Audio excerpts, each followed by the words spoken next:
They ignored the fact that you got chartered flights because of this girl. They ignored the fact that ratings were going through the roof because of this girl.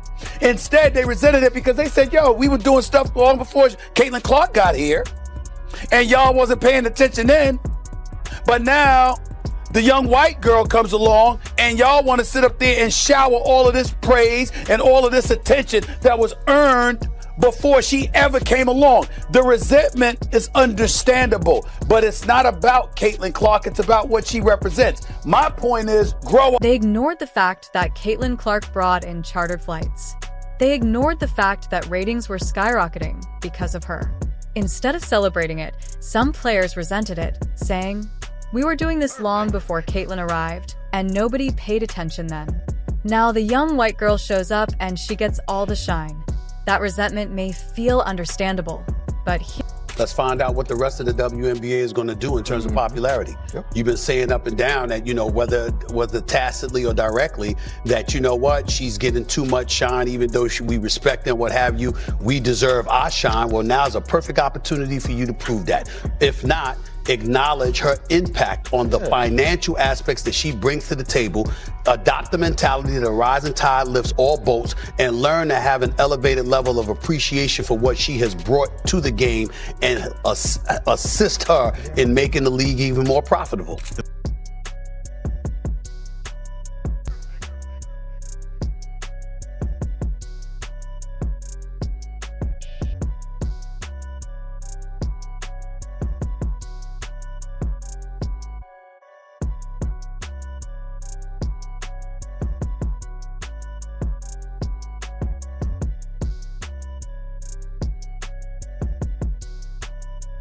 But you have to be cognizant that no matter how you step out of your house, you are now Angel Reese.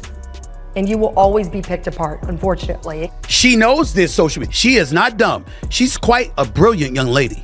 She's very smart, very accomplished. And on top of it all, she is in this age where she does know social media exists. And she has exploited it to her advantage. And so when you take that into consideration, that means you're mindful of the imagery and the perception that you're assisting in creating about yourself. Just when it looked like the league had finally figured it out, ready to ride Caitlin Clark's rocket ship straight into sports relevance and serious money, they tripped over their own shoelaces. And by tripped, I mean full-on face planted.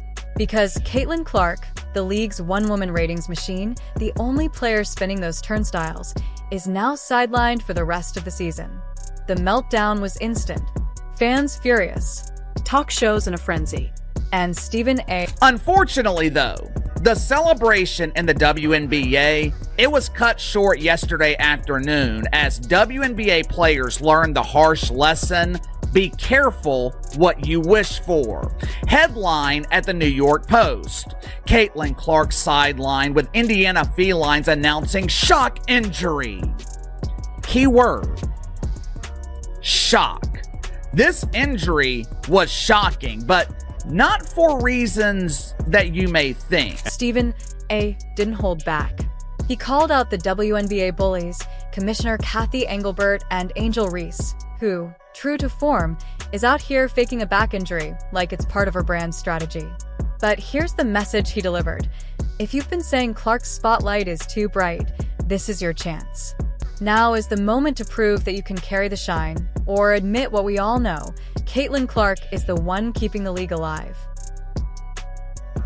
Fanatics also reported a 100% increase in sales for WNBA specific merchandise. It started with Caitlin Clark. And so now that we know all of this, and we've known that for months, now we get to turn around and look and see what exactly is it that the league will do. Let's pause and be real. Caitlin Clark turned women's basketball into must-see TV. Before her, watching a random game was something only your basketball-obsessed cousin bragged about. But Clark? She had people canceling dinner plans just to see her launch logo threes. And how did the league reward that? By running her into the ground. Now they'll try to spin this as business as usual while their product collapses. Clark, Indiana led the league in attendance both at home and on the road. The Fever averaged 17,035 fans at home and over 15,000 on the road. 4 teams moved home games to bigger arenas when Indiana came to town to accommodate more fans. That's about Caitlin Clark.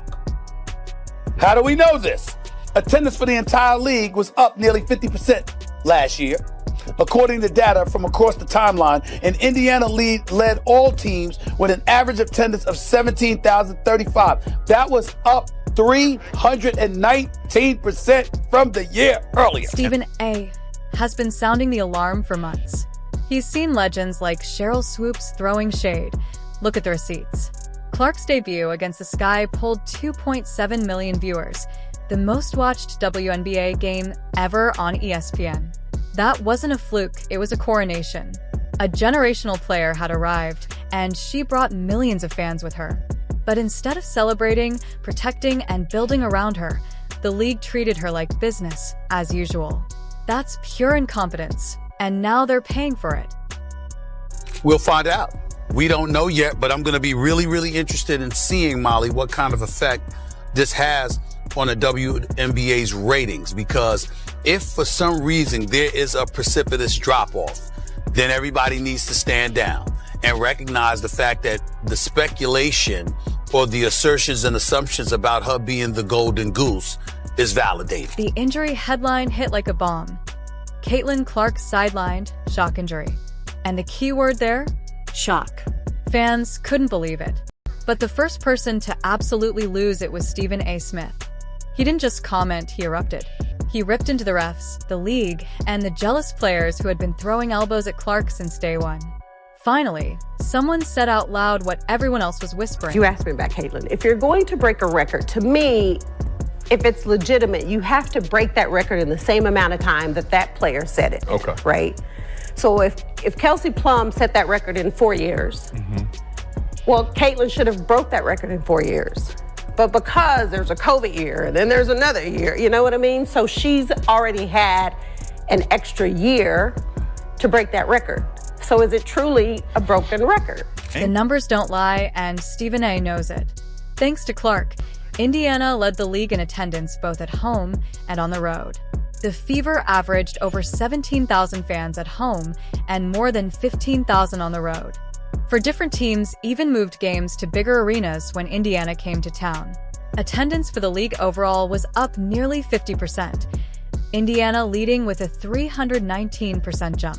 I noticed when you're asking about Caitlin a lot, you bring up other rookies as well. No league's ever about one player. That player could get hurt or whatever. So I think it's just to give recognition that in sports, people watch for compelling content and rivalries. And you can't do that alone as one person.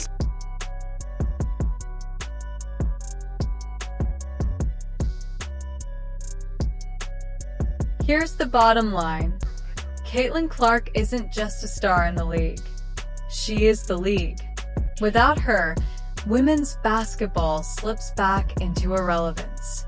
And with her sidelined, the WNBA is scrambling to explain how they managed to drive their golden goose straight into the ground. As Stephen A. put it, if Clark is the magnet pulling in millions of eyeballs, then shut up, protect her, and ride the wave.